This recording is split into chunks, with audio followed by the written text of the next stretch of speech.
tawa mulu. Cerita apa? Karena biasanya orang yang paling sering ketawa yang atau enggak entah yang ketawanya paling kenceng atau yang sering banget ngebuat orang ketawa itu masalahnya paling gede biasanya.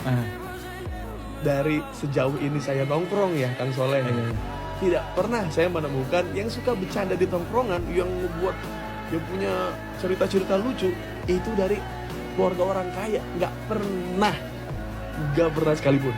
Selalu mereka yang bermasalah. Betul.